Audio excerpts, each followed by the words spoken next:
Hello friends, मैं नीरज शुक्ला आपका हार्दिक स्वागत करता हूं अपने platform winners group of commerce पे। लास्ट वीडियो में हेनरी फ्यूल के एब्डुल टेलर के डेफिनेशन वगैरह के विषय में पढ़ा था और उसका साइंटिफिक मैनेजमेंट क्या होता है ये हम लोगों ने पढ़ा था। और आज हम लोग टेलर से रिलेटेड और टॉपिक पे डिस्कस करेंगे। ठीक है, आइए देखिए, टेलर साहब ने 4 प्रिंसिपल दिए थे। कौन सा पहला दिया था इन्होंने?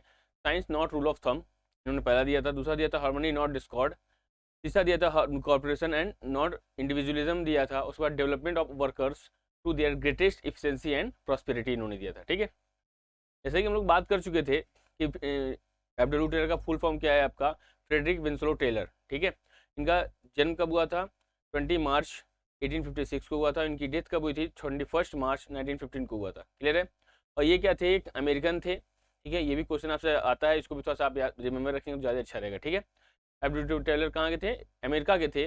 और उसके बाद ये मैकेनिकल इंजीनियर थे, ये भी थोड़ा सा आपको ध्यान देने वाली बात है। ठीक है, who sought to improve industrial efficiency, ये कहाँ पे ध्यान दिए कि इंडस्ट्री को कैसे इफिशिएंट बनाया जाए ताकि और चीज़ें अच्छी तरीके से आपको रिसीव हो सके। क्लियर है? फिर क्या बोला? He is regarded as a father of scientific management, जिसके कारण इनको क्या कहा गया? साइंटिफिक मैनेजमेंट के फादर के नाम से भी इनको जाना जाता है। ठीक है, and was one of the first management consultant, और ये क्या थे? फर्स्ट मैनेजमेंट कंसल्टेंट थे। किससे? साइंटिफिक मैनेजमेंट से रिलेटेड। ठीक है, आइए अब हम इन चारों पे एक एक करके चर्चा करेंगे। क्लियर है? ये देखिए, नॉट रूल ऑफ थंब, यहाँ पे हम थोड़ा सा हट जाते हैं तभी आपको ये क्लियर दिखिएगा। ठीक है, आइए देखिए,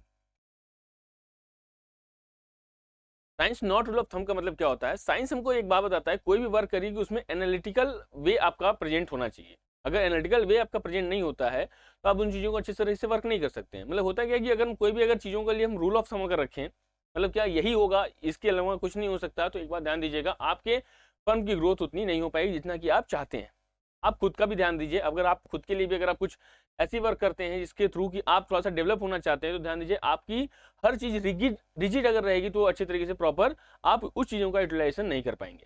क्लियर है? इसलिए आपको फ्लेक्सिबल होना जरूरी है और साइंस हमको यही बात बताता है।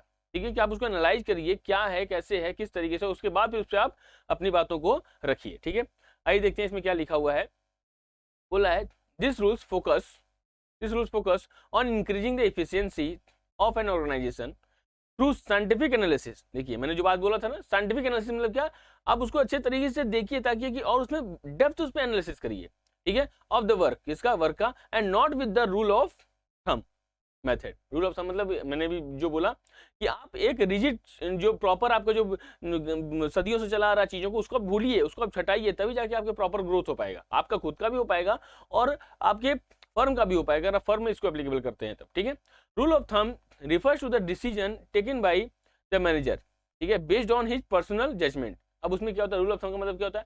सिर्फ और सिर्फ मैनेजर ही क्या करेगा? उन चीजों का मतलब एक तरीके से वो वही देखेगा चीजों को, और कोई इन चीजों को नहीं देख पाएगा। क्लियर है? अब क्या बोल रहा है? टेलर साहब ने क्या सजेस्ट किया? That managers should not take any decision.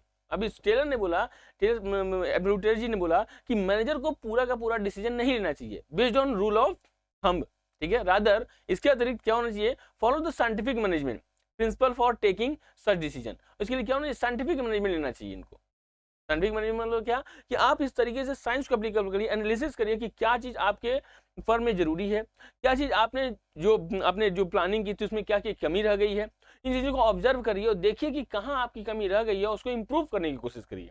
जब आप इंप्रूव करेंगे ना, तो डेफिनेटली आप उस चीज का अच्छे तरीके से क्या कर सकते हैं? रिसीव कर सकते हैं, जो आप अपने गोल को अचीव करने के लिए अपने पहले माइंड में एक थिंकिंग बनाए हैं, एक बोल सकते हैं एक प्रोफार्मा आपने जो तय किया है, वो चीजें आपको तभी मिल पाएंगी जब आप उस तरीके से क्या करेंगे? एनालाइज करेंगे चीजों को। क्लियर है? उम्मीद करते हैं आपको science not rule of thumb आपको समझ में आया। मतलब क्या? एनालाइज करना चीजें को, ना कि एक रिजिड चीजों को लागू करना। ठीक है, यही बातें बोलता है। फिर आता है harmony not Discord. Harmony not Discord का मतलब क्या होता है? हार्मनी मतलब होता है फ्रेंडशिप। ठीक है, डिस्कॉर्ड का मतलब होता है इस तरह से कलह कर सकते हैं, बोला सकता है कि आप इसको कन्फ्लिक्ट कर सकते हैं। ठीक है, मतलब आप ऐसा माहौल बनाइए पूरे अपने फर्म में कि आपका पूरा फर्म क्या हो? एक सद्भावना में हो। सद्भावना जैसे फ्रेंडशिप माहौल हो वहां का।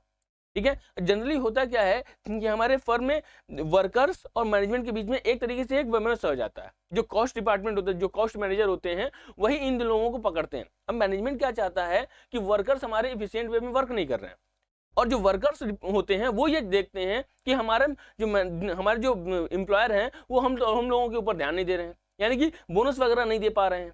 तो इसका कि यही दोनों के बीच में कन्फ्लिक्ट होता है। यही टेलर जी ने देखा और कहा कि नहीं, ऐसा नहीं होना चाहिए। अगर हार्मनी रहेगा चीज़ों में, आपकी अगर सोच में अगर हार्मनी रहेगी, आपकी बातों में अगर हार्मनी रहेगी, फ्रेंडशिप रहेगी, इसका मतलब कि आप ग्रोथ करेंगे। अगर आप डिस्कार्ड रखेंगे, सिर्फ अपनी ही बातें सोचेंगे, हमेशा कंफ्लिक्ट विषय में सोचते रहेंगे और सोचेंगे कि मेरा ग्रोथ नहीं हो रहा है, उनका ग्रोथ हो रहा है, तो ध्यान दीजिएगा आपकी चीज़ें अच्छे तरीके से फॉलो ऑन नहीं हो पाएंगी। ठीक है, देखिए क्या बोला, harmony not Discord means that workers and management should work in harmony with mutual cooperation. Mutual cooperation मतलब क्या, आप उनके लिए भी सोचिए, जैसे ये देखिए मान लीजिए ये है एम्प्लॉयर, ठीक है, और ये है एम्प्लॉई, ठीक है। अब एम्प्लॉयर एम्प्लॉय के लिए सोचे और एम्प्लॉय जो है वो एम्प्लॉयर के लिए सोचे। दोनों एक दूसरे के विषय में अगर सोचेंगे तभी जाके क्या होगा, फर्म का ग्रोथ होगा और उनका सेल्फ का भी ग्रोथ होगा। क्लियर है। फिर बोला and coordination without being overburdened with work by maintaining a cordial relationship. ठीक है, मतलब क्या एक तरीके से बोला सकता है कि एक बेहतर रिलेशनशिप आएगा, ठीक है, विथ ईच अदर।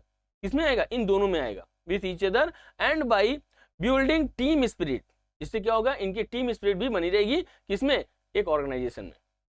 अब देखिए ध्यान दीजिएगा, अगर टीम स्क्रिप्ट हम लोग ये टीम स्पिरिट की बात तो आप देखिए वो भी करते हैं, क्या नाम है आपके हिंदी फ्योल भाई साहब भी करते हैं। उन्होंने क्या कहा था कि अगर हम लोग unity is strength, team spirit मतलब क्या, यूनिटी इज स्ट्रेंथ। अगर आपकी यूनिटी होती है ना, मैं बता दे रहा हूँ, कोई आपको हिला नहीं सकता।